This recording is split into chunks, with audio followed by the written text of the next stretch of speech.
ده بدل ما ندعم ابن بلدنا نقول له دم اطفال غزه في رقبتك، روحوا حاسبوا الناس، روحوا حاسبوا الناس اللي قتلتهم، ما تحاسبوش ولاد بلدكم. صباح الفل عليكم يا جماعه، صباح الفل. احنا ليه بقت عندنا التجريح والشتيمه والاهانه بقت شيء عادي؟ وكأن المشكله لما نعمل كده هو في حد بيحاسبنا؟ شايفه هجوم كتير قوي قوي قوي، وبصراحه اتضايقت على احمد السقا وقبله محمد صبحي وقبلهم محمد صلاح. وفي ناس كده بتقعد مستريحه ورا شاشه وتقعد تكتب كلام مسيء وكلام يجرح وكلام يضايق وكأنه شيء عادي، يعني مش مشكله. والراجل كل اللي عمله ايه؟ احمد السقا كل اللي عمله ايه؟ طلع دعم ابن بلده. يعني ايه اللي عمله علشان كل التجريح والاهانه والشتيمه ليه والاهل بيته؟ احنا فعلا يا جماعه محتاجين اعاده تاهيل سلوك. احنا فعلا محتاجين اعاده تاهيل سلوك، محتاجين نتعلم نظبط سلوكنا، نحاسب على الكلمه اللي بنقولها. محتاجين نتربى من تاني. محتاجين الناس اللي بتقول كده او بتعمل كده او بتنتقد او بتنمر او بتشتم علشان فيديو ما عجبهاش، يعني انتوا محتاجين تتربوا من تاني بجد. كأنكم انتوا ملايكة، كأنكم انتوا خدتوا بقى عندكم مادة للتريقة وللسخرية. انتوا محتاجين تتربوا من تاني بجد حقيقي، لان يعني اللي بيحصل فيه ده حرام. واللي حصل قبله برضو في محمد صبحي ما كانش عدل ابدا.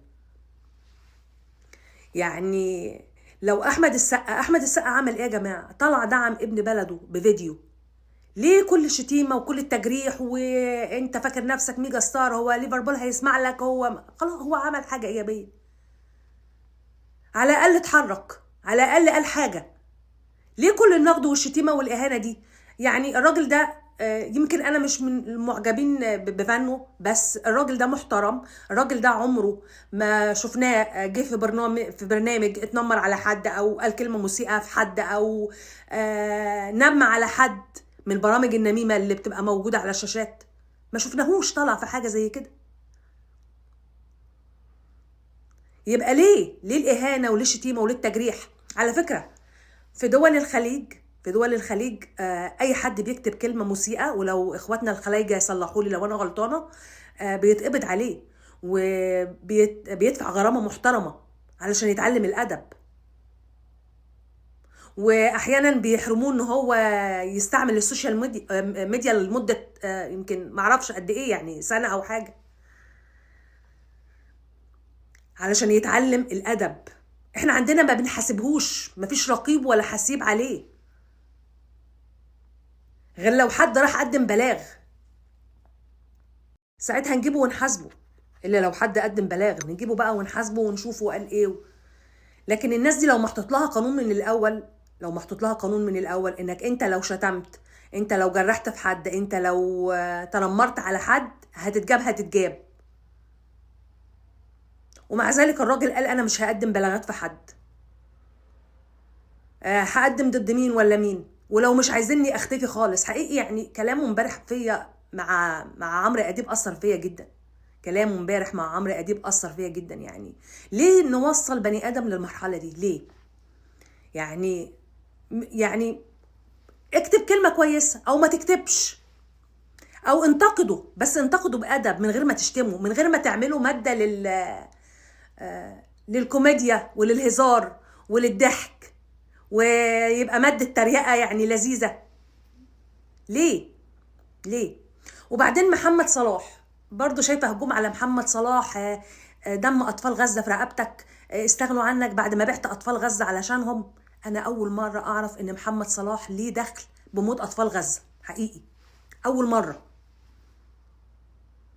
يعني الراجل لما عمل فيديو اياميها وطلع اتكلم، وقلت لا ده الفيديو عامله في الضلمه ما ينفعش، وفي واحد طالع بيهاجم كل شويه، يهاجم الناس ويشتمها ويهاجم محمد صلاح ويقعد يقول له استغنوا عنك، دم الاطفال في رقبتك. حضرتك انت مين وعملت ايه؟ وتبقى بالنسبه لمحمد صلاح ايه؟ نجحت في ايه في حياتك واحنا نعرفك بيه علشان تيجي وتهاجم محمد صلاح؟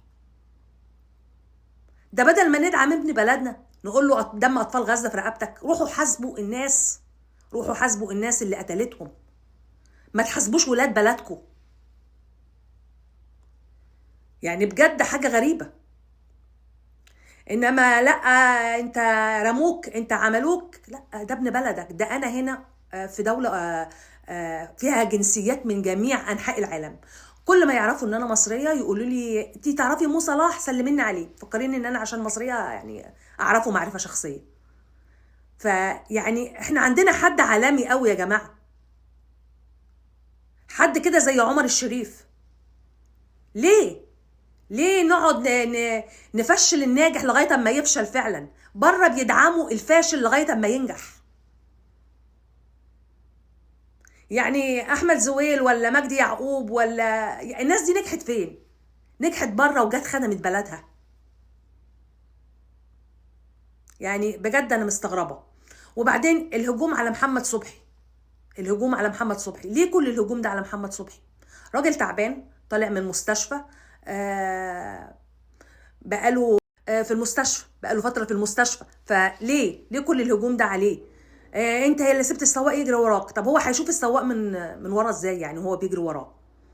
انت كلمت السواق بشكل وحش وقلت له هات المفاتيح. يعني واحد خليكم مكانه واقف في الشارع بقاله 20 دقيقه وتعبان ولسه خارج من ازمه صحيه، لا من ازمتين، وربنا يشفيكم جميعا عنده فيروس في المخ، والراجل طبعا سنه كبر، وكل ما واحد سنه بيكبر خلقه بيضيق، وبص لقى السواق مش موجود. وسبحان الله سبحان الله بتوع السوشيال ميديا رافعين التليفونات في وشه كأنهم بيسجلوا عرض مسرحي، واول ما يروحوا البيت هيتفرجوا على العرض المسرحي ده.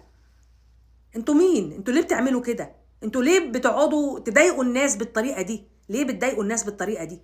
ليه رافعين الموبايلات في وش الراجل كأنه عرض هتتفرجوا عليه اول ما تروحوا، او كأنه شو؟